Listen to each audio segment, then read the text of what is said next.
Teatronas.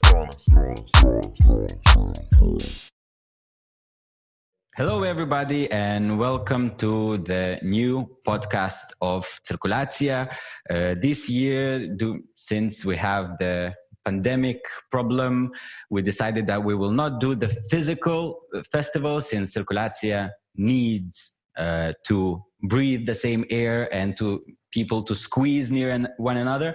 So we decided to keep the main thing, which is communication, and try and meet and talk with the artists that we invited. It's like a talk after the show, but before the show, 1 year before the show, since we are keeping all the program for 2021. And today we're talking with INKA PEHKONEN, who is one of the founders of Sisus company, who were supposed to open our festival. So hi, INKA. Hello. And first of all, how are you doing this with all this quarantine stuff? Well, I'm fine. I'm healthy, so I think that's the most important. But I would say it's a bit up and down. Every day is a bit different. Some days are better, and then some days a bit sad. We have to cancel the whole tour. So all the work is gone, and yeah, so it's a bit hard to put your head around it. But yeah, and how's the situation with you're currently in Germany, right? Yes, in Berlin. So how is it with do they compensate you or everything, or how do they help you to survive that? Well, most of the festivals are postponed like for 21. Yeah. So then that's one way. And then there's some fundings that you can apply, like this Corona support. Mm-hmm. And of course, not everybody will get it. I was really lucky enough to get one. So yay. yeah, so that's a nice thing. At least some support. And I need to mention that this is not my house. I'm usually not in this kind of environment. We are at a museum of Juozas Gruodis, who is a quite famous Lithuanian composer, the father of Lithuanian composers. And we are here since one of the shows had to be in this house museum, modernistic. So and they let us in even during these times. So it's a really lovely house. Next year for sure you will have to see it. But I was wondering, I thought to each time with each performer to say some fun fact about Juozas Gruodis, because he's not so famous.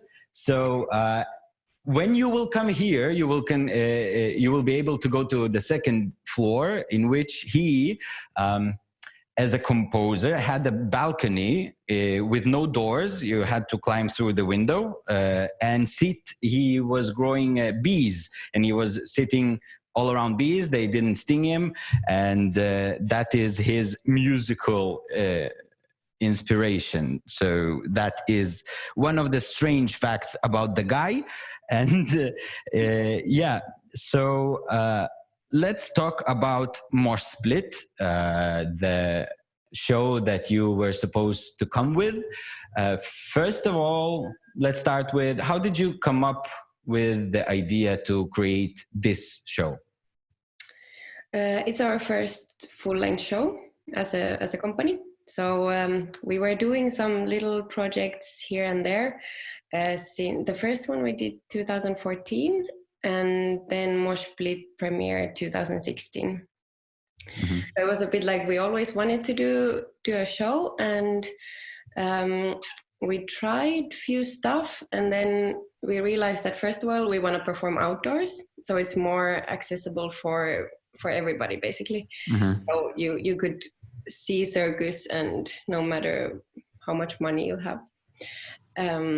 Yeah, and then because we do a lot of aerials, so we thought like, oh, you need like a structure for the aerials to be able to do like 2 swinging trapezes, and I do Washington trapeze. So then we applied for funding in Finland, and we got it, and then we bought a truss.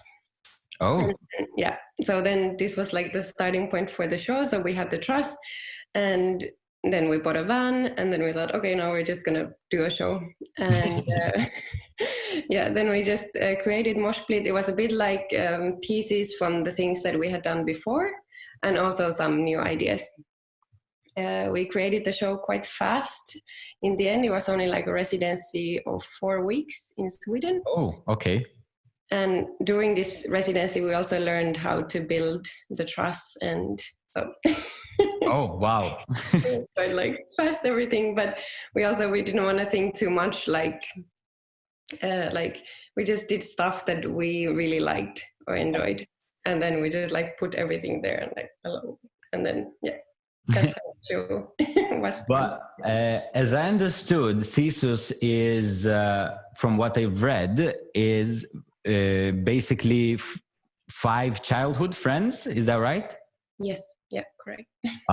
So how is that possible to build a whole company and to keep that friendship for that long? Well, we all like met in a youth circus in Finland. Mm-hmm. And that's how we became friends. And kind of like already from the start, it was clear that we want, like one day we want to do a company together. Wow, so kind of like always the idea. 15 years, a plan of 15 years? Yeah, something like this. Wow, you for sure you will have to make a workshop of planning, because you're really good at that. And but yeah, and also the company is all female. So how important is that to the company for it? Because what I really loved is when I saw how many people will come. So it's like performers, tour manager, babies, babysitter. So that brings such a lovely vibe. And how is that important for you, that first of all it's all female, and then that it has this continuancy and the family is with you? Yeah. Well, for us, it was never the thing that we wanted to do a female company. Mm-hmm. We were just friends, and we happened to be all women. So. Mm-hmm. Could have just as well be like 3 men and 2 women, but it just ended up like this, that we became friends. And since we are really good friends, then it's clear, not only like working together, but also like, yeah, being friends. So of course it's clear that if somebody has a baby, then the baby will come with us on tour, because we're also a long time touring. So you have to take the baby with you. And since we're performing and building everything, so then you need to bring the babysitter or the father of the child with us on tour. So that's how it becomes like bigger and bigger. But that's what really impresses me, especially like in 21st century, and actually the market is that you have to tour all the time. So, and it seems to me that how do you keep, let's say, because now we see even during quarantine that people, if you read, there are researches that there are many divorce lawsuits, since people are together.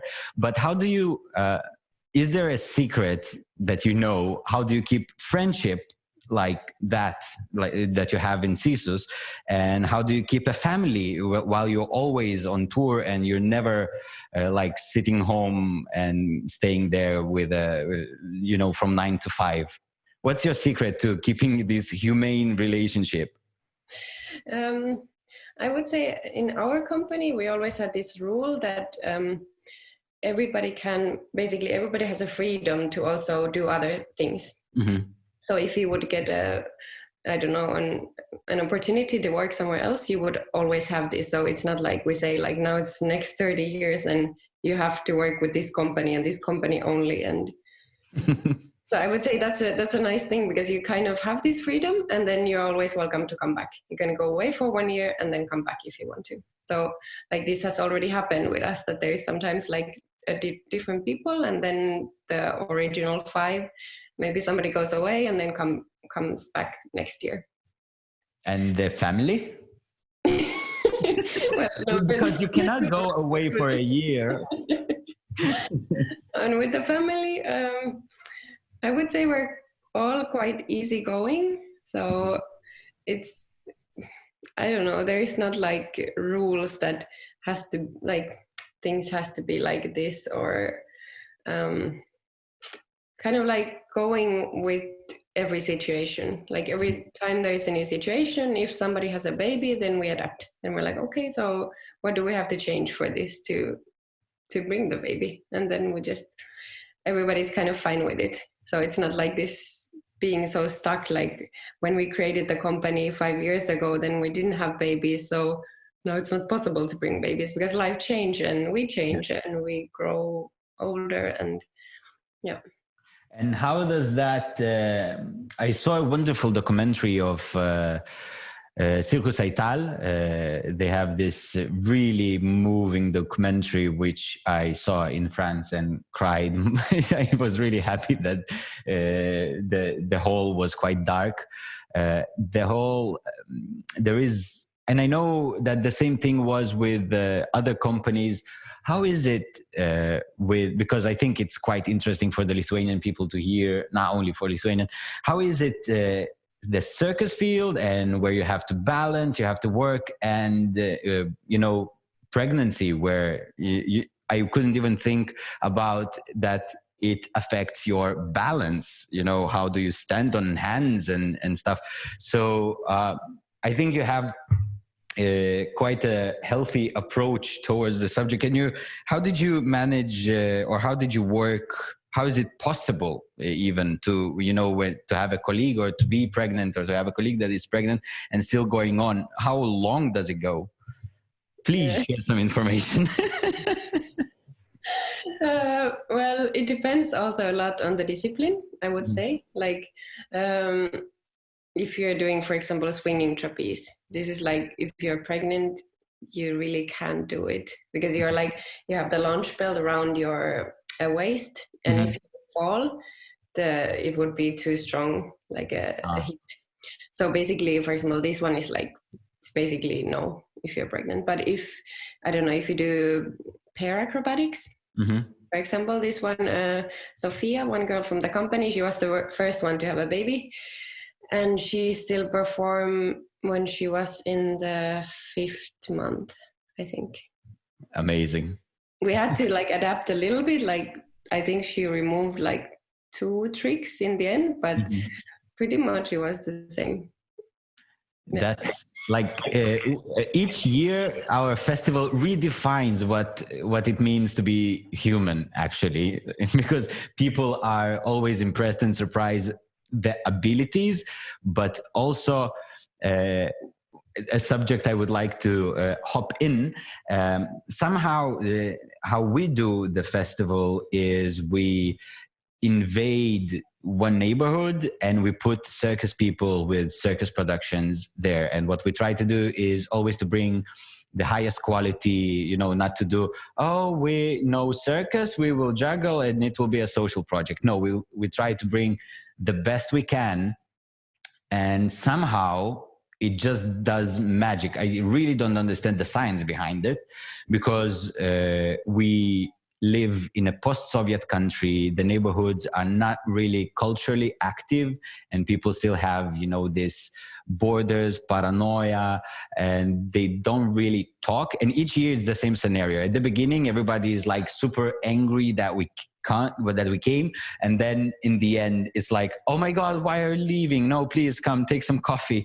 Why do you think that circus, which each year redefines what it means to be human, is, especially circus people, so why are they so human? Why are they so really warm-hearted? Why they work so well with people, especially with like people that are afraid to communicate? Do you have an explanation why this festival works so well? Thanks to people like you. Yeah, it's a good question. I would say, like, for my own experience, why I love circus and why I felt like immediately when I went to a circus school, why I felt home is because there was like, we had this group, I think 15 people in the group, and everybody is so different from each other. Like the range of like human beings, it's just like, you don't see often like so different people randomly got together because of Circus. And the nice thing is that everybody can find their own thing. You know, like one can do juggling, and then one can do aerials or magic or whatever, and they can be really different from each other, but still the core is somehow the same. So you can find your own thing and really get good at it. And yeah. So is that like a perfect place to learn how to accept others?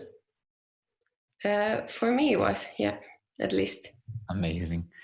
And our this year subject, let's say a theme of a festival, was planned to be private zones, and with several, like the program was supposed to invade private zones and research what is private zones. Tell me about some places that I know that Mosplit has to come to Lithuania, and you were here in Vilnius, but it was super rainy and you had to cancel. And now when we talked about Mosplit in Kaunas in Lithuania, again, we have to cancel it.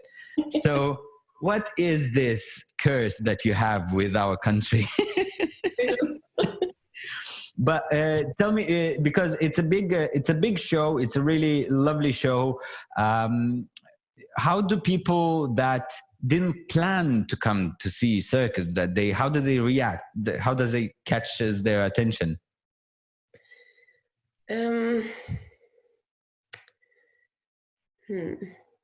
Good question. Yeah.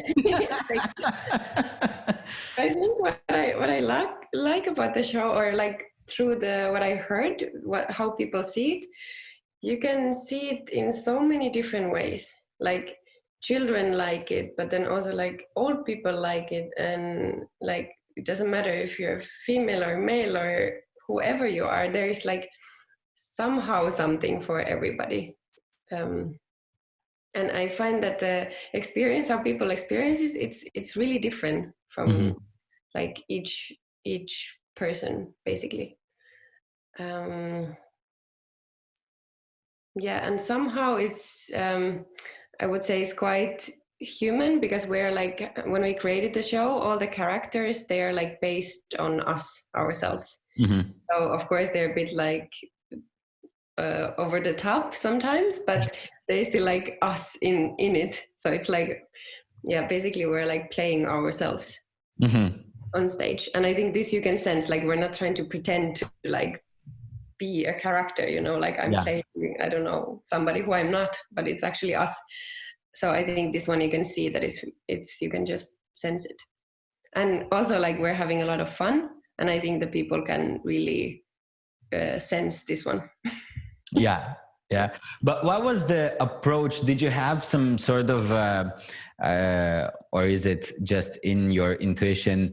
Do you have some sort of philosophy behind it? Because as I saw from what I could see in the internet, the audience is really like babies, and then old people, and then everybody. It's just like really every kind of person sees it, and they're always with a happy face.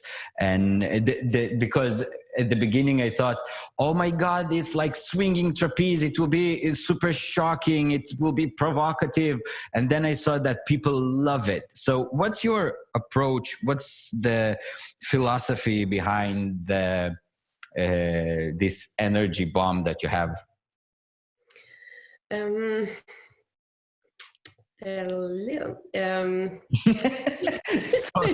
I didn't mean it to be so sophisticated. Good to think about. Well, I would say, for example, the thing is that we have done Circus so long, so our technical level is really high. So we do like still like technically good Circus. And we also do crazy stuff, like really stupid scenes where it doesn't make any sense. But I think it justifies that we can do these crazy things when we have the actual circus in it and a good technique, so people can see that we're not just like playing around just because, you know, I don't know if you can catch this idea, but like to find the right balance, that some scenes are actually like, even though we have like crazy scenes and like super high tempo and the music is like dun, dun, dun, dun, dun, but then there is like also scenes that are beautiful and a bit slower, and the music is like it calm and more calm in this way, and to find a balance, I think, like this. So even if you wouldn't like that, for example, we have a scene that, especially now during Corona, is really we couldn't do it. Like we have chewing gum, and we are putting the chewing gum from like mouth to mouth. So even if you like, even if you wouldn't like this one, you could still find something else in the show that maybe, I think, like everybody can find something for them. But did you show it, because you did show it at like main squares and like centers, but did you have the experience of putting it somewhere not really in the center, to like put it somewhere in someone's private zone? Well, like one of the first shows that we did was in a farm, like an animal farm in Finland. Okay. I think in the audience there was probably like 10 to 15 people. So not so much. Okay. So I would say, like, for example, that one is quite private. Yeah. Yeah. It's a friend of ours who owns the farm. So we got to have a residency there. And then we were just performing because we just wanted to do the show. And it doesn't, like, for me, it doesn't matter if there's 10 people or like thousands of people. It's still really a show. Yeah. Interesting. And but let's say, did you, I really don't know the history, but maybe you had this what we try to do underneath circus, underneath the balconies. Maybe you were in these neighborhoods, like with the, how do you call them, rural areas? Yeah. Actually, like when we started to do the show, we wanted to bring it more like these private spaces. It just turned out to be like these big festivals and big squares. But actually, the starting point was really to bring it to like 2 people. So, but it just turned out, and also it turned out to be like quite still expensive because we have to transport everything and we need a stage and all this. So somehow it turned out to be a bit more expensive what we thought. So.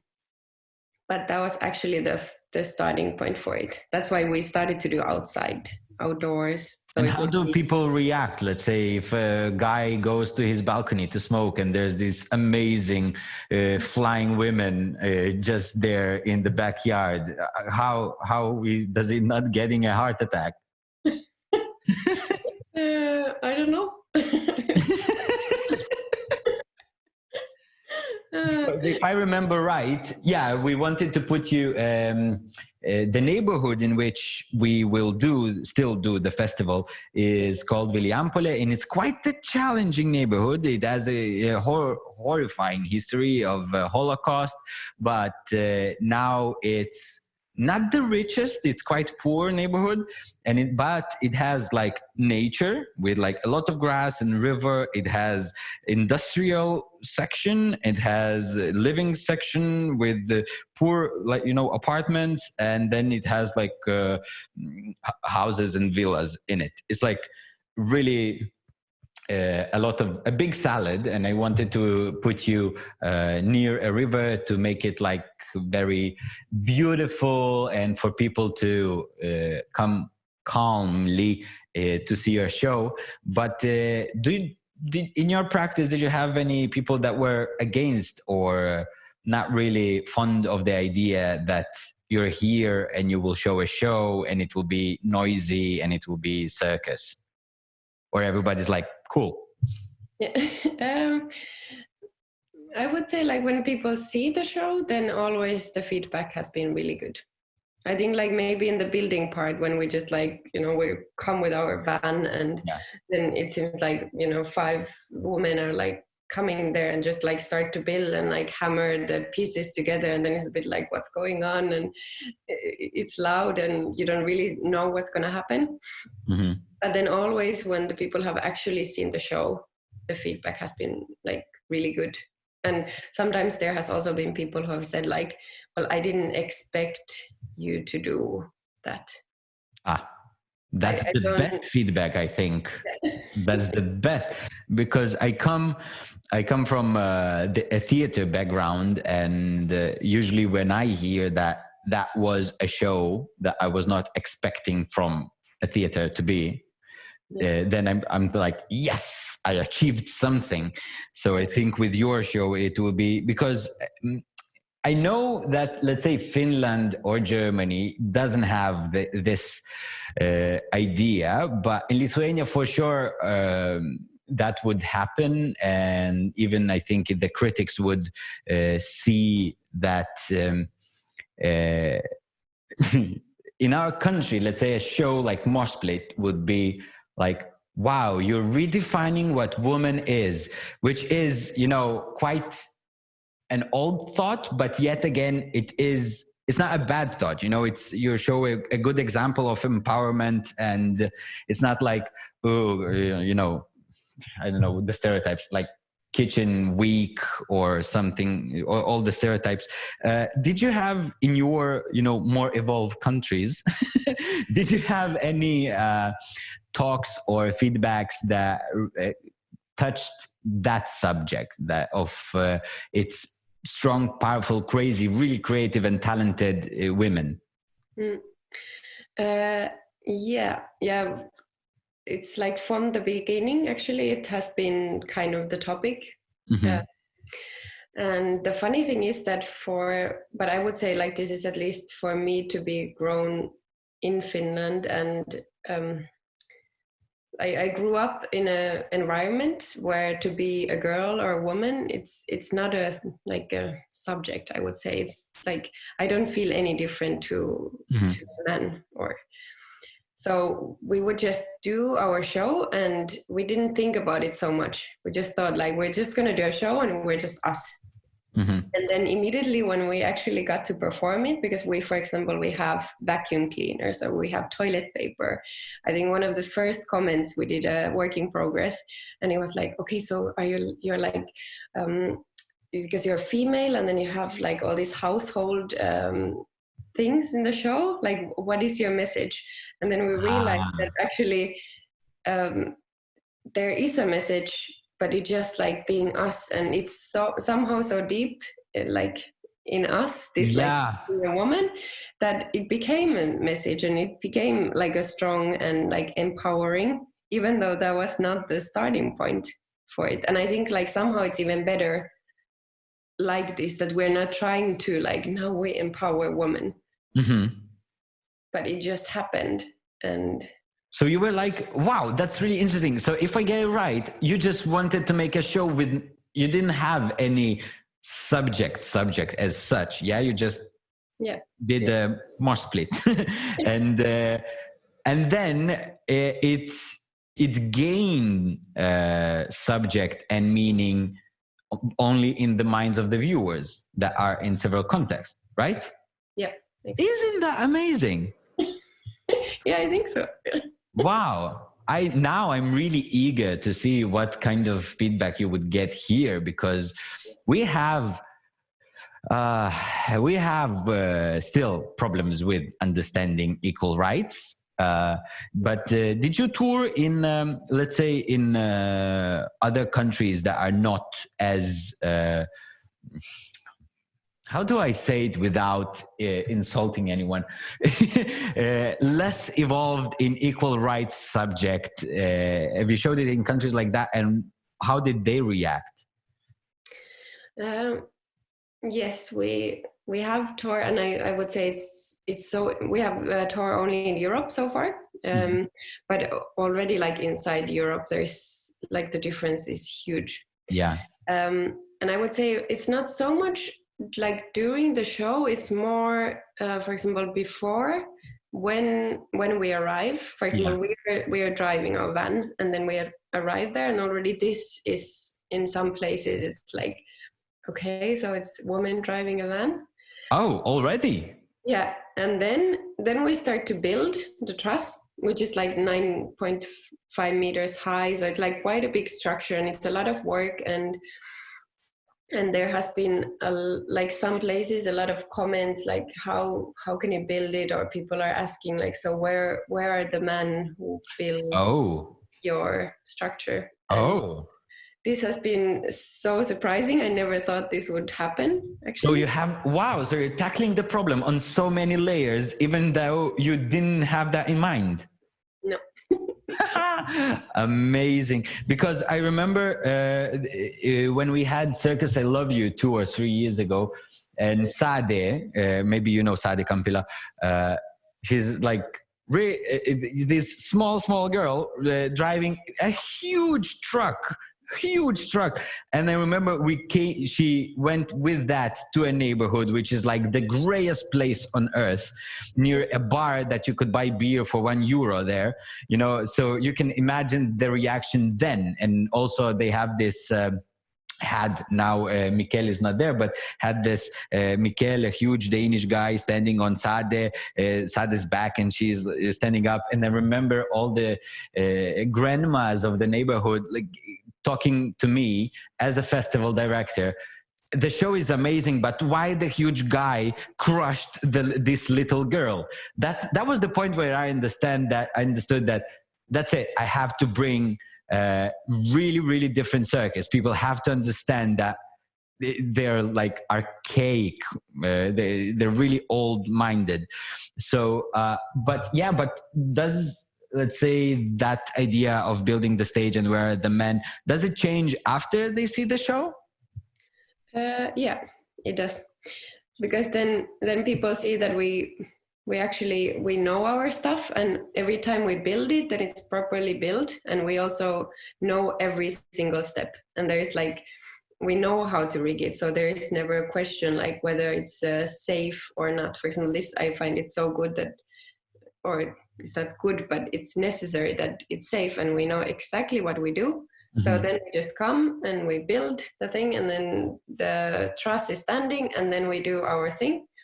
And we like, because you can see that we are professionals. But you're saying that the problem is that they even have problems legitimizing that you build the stage? Like, is it properly built? It's that deep? Yeah. Oh my God.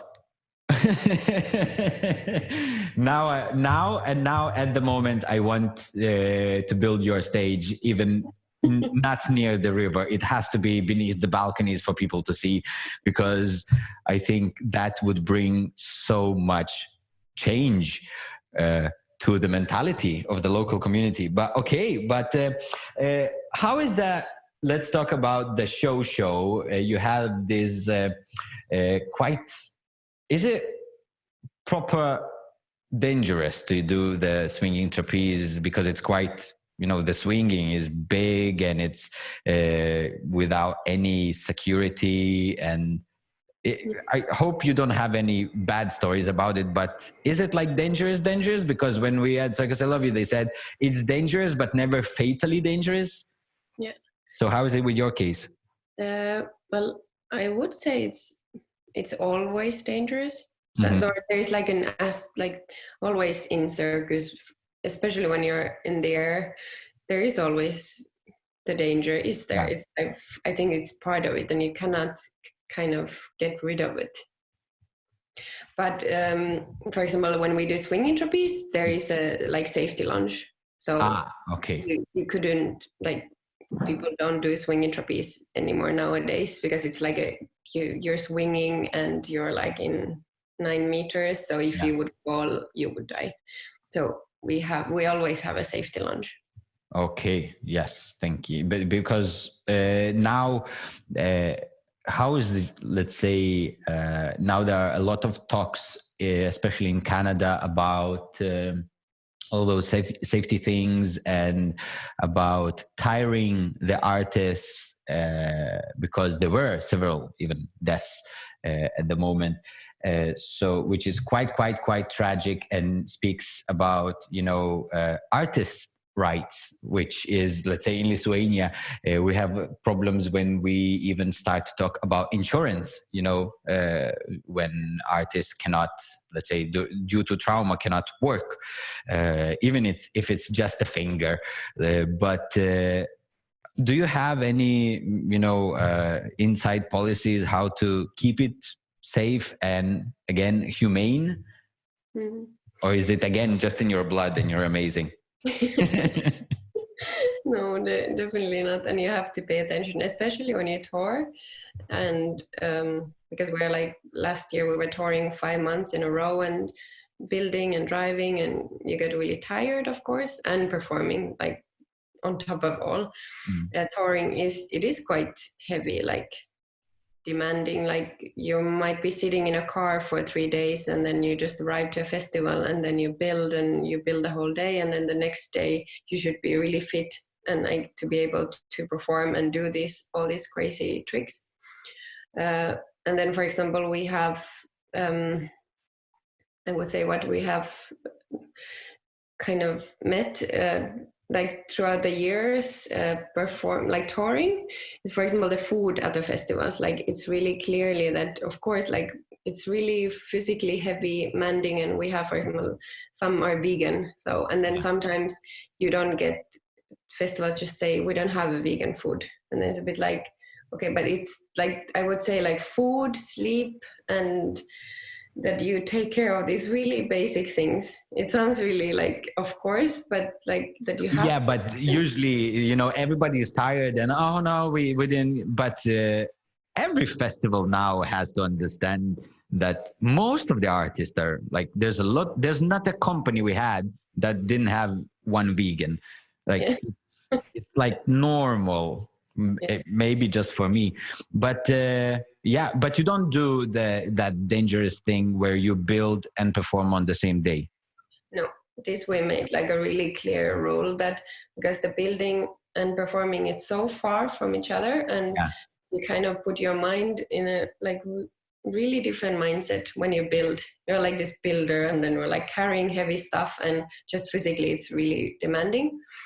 And we said, like, from the beginning, and then because the show is like, it's quite fast tempo, so you have to be like 100% in it with your mind. And if you have been building 10 hours and then you would have like 2 hours in between and then do a show, you wouldn't have the right mindset. And if you don't have it, then it's the place where injuries happen, because you're just too tired. So we made a really clear policy. We build the day before, we sleep good, we wake up in the morning, eat good breakfast, and have a bit more chill day, and then perform, and then give the best. Because I think also, well, that's like for us, for the safety reason, but I think also for the audience, if they come to see a show, they expect us to give our best, not to see like tired people there who like,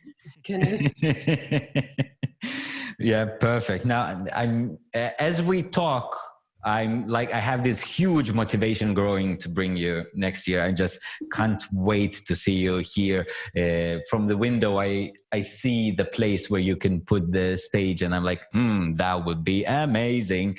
And okay, so let's go towards several ideas that I would like to talk to you about.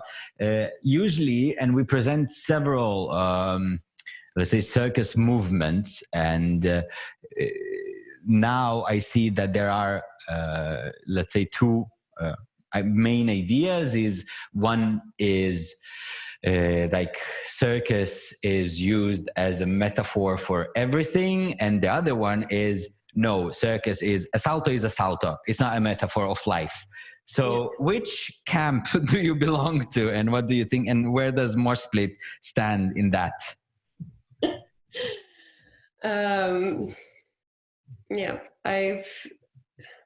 I have done other projects outside the Moshsplit where I've been like trying to find a meaning, for example, because I do a headstand on a trapeze. Yeah. Oh, okay. And for example, what does it represent, or what can it tell? And so far I haven't found anything. And it's so absurd. Like, really, it's like you're standing on a metal bar on your head. There's like, I think like,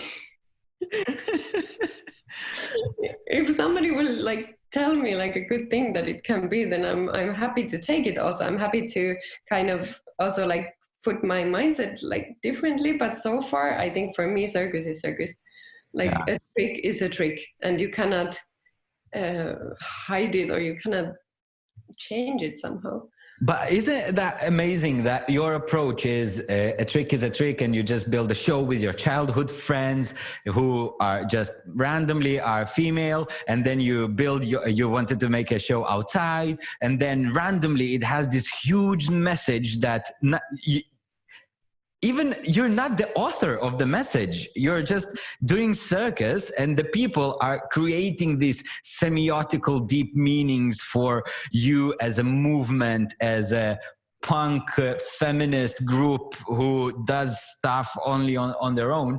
So that is really, really fascinating how little you can do in circus, let's say in meaning search, because let's be honest, both of us saw a lot of shows that put so much effort in creating meanings, and it is just boring. It's just so hermetic, like it's so closed in itself, and it doesn't communicate.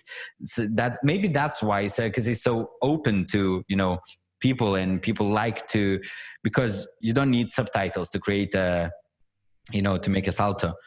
Even though I saw a lot of shows that are talking so much in the show, please do something. Stop talking. I just recently I watched too much poetical circus. Like the whole word, you know, the sole word poetic circus is now like a negative, you know, something negative you can say about a show. So I hope your show is not poetical circus. And yeah, and now maybe, and I hope that according to our plan, until you come next year, we will start. Lithuania doesn't really have really youth circuses or some education that could help people that are interested in contemporary circus.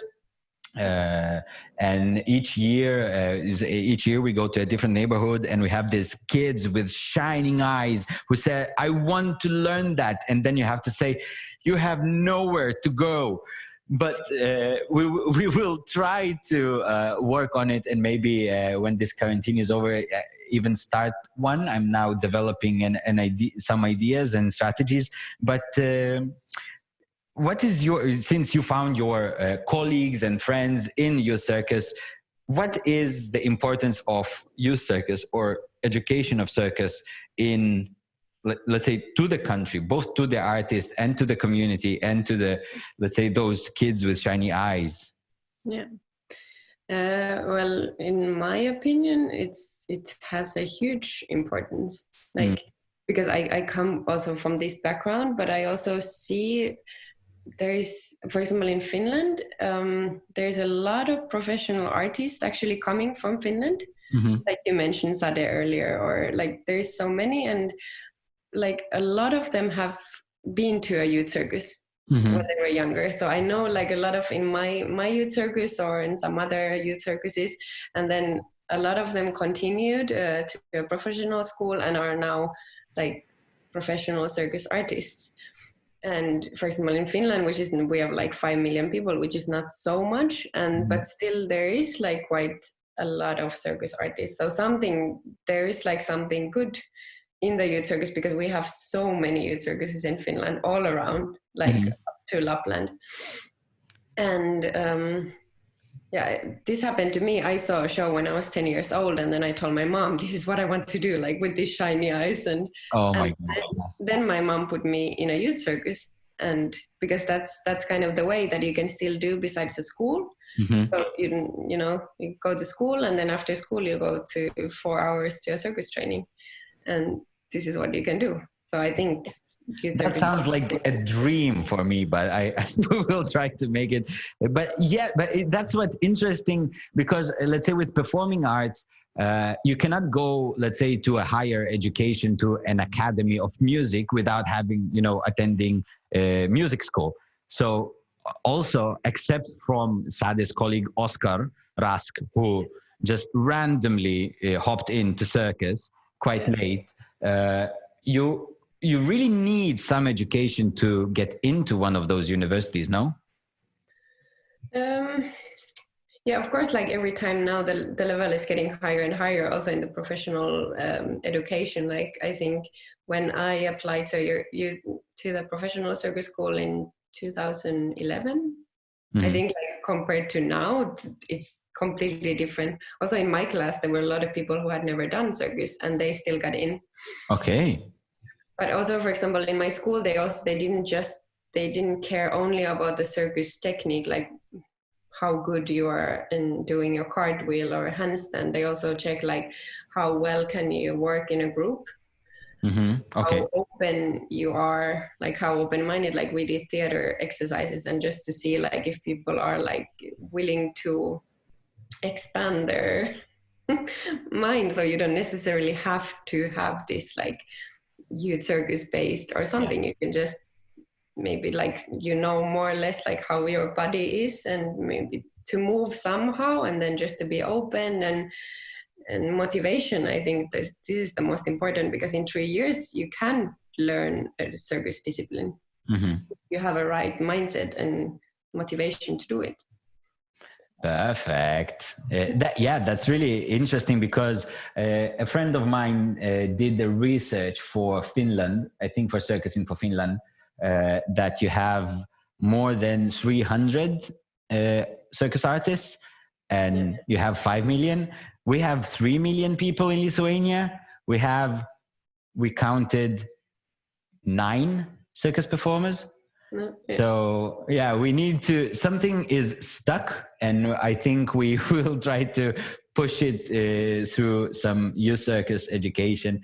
And okay, so let's say we have 3 people. Yeah, what would you say to 3 people? Let's say for a kid with shining eyes who wants to do circus, you have a viewer who doesn't know anything about circus, and you have a mom of that kid with shiny eyes. What would you suggest to them? Where do you start the meeting and introducing yourself to circus? I'm putting a lot of responsibility now on you. Everything you say is recorded and will be can be used against you. Oh, great. That's tough. Okay, let's start with the viewer. What would you suggest where do I start to meet circus? Because we brought different shows, and some of them were like, yay. Let's say after Circus I Love You, last year's edition, one of the viewers came to me and said, last year you had contemporary circus. This year it's too intellectual circus. You cannot do that. It's too slow. It's too intellectual. We need something active. People don't read books. That was the comment. So where would you suggest the meeting point should be? Well, I think like for every like art form, like you like different things. You're not gonna like every show, that's for sure. But maybe you can still get something out of it, even though it's not your cup of tea. Yeah. Maybe you hate it, and that's also good. I often say that I rather get a feedback, like strong opinions that people come to say, like I hated your show or I loved your show, rather than it was fine, or Like, I think to like get some emotion is good, even though it's like hate. That's still a strong emotion. Yeah. And I think if art can make this in people, I think it's good. Perfect. And the kid with the shining eyes, where should he start? Well, of course, if there is, for example, a youth circus, you can. Not yet. Well, nowadays it's amazing, like with all YouTube stuff that people can learn. It's amazing. Like you can, well, especially now during Corona, there's like, I know so many of colleagues of mine are giving like online lessons, or just in YouTube, like you can find like instructions to do anything you want. And there is still like camps that they are doing. I think it's once a year, this big youth circus camp. I don't know if you can go there if you're not in a youth circus, but but maybe. Amazing. And what, let's say, the most personal thing, a mom that of a kid who wants to be a circus artist, and she says it is not a profession. What would you say to a mom or a dad like that?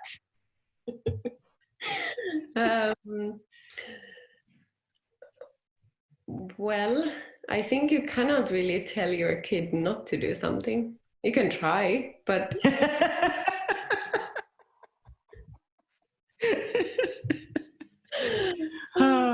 and I think it's better if there is a passion to do something. It's better than just to like go on with something that you don't have a passion, even though it would maybe bring you more money or something. But if you don't have a passion for it, I think that's, at least for me, that's not the way to live a life. For me, like, I found the passion in circus and I wanted to do it, and I know it's not going to be easy, and probably I'm not going to be rich, but at least I'm going to be happy. Sounds really cheesy, but It's such a perfect ending to our talk. Like, we cannot go any better than that. It's like the cheesiest, the best final. Okay, so thank you very much, INKA. INKA is from Sisus company, and we will see Sisus company and Mosplit next year. Yes. Let's hope that we can meet. And I already want to hug you now, but it will be a year-long wait. But okay, let's do that until it's safe. And and so each day we will post another podcast and talk with another personality that have to come to CIRKULIACIJA' this year, and will come hopefully next year if everything is okay.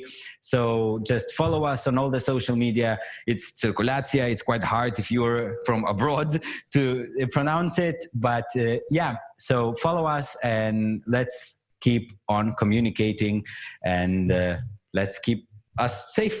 Okay, so thank you, INKA, and say hi to everybody from me. yes, I would.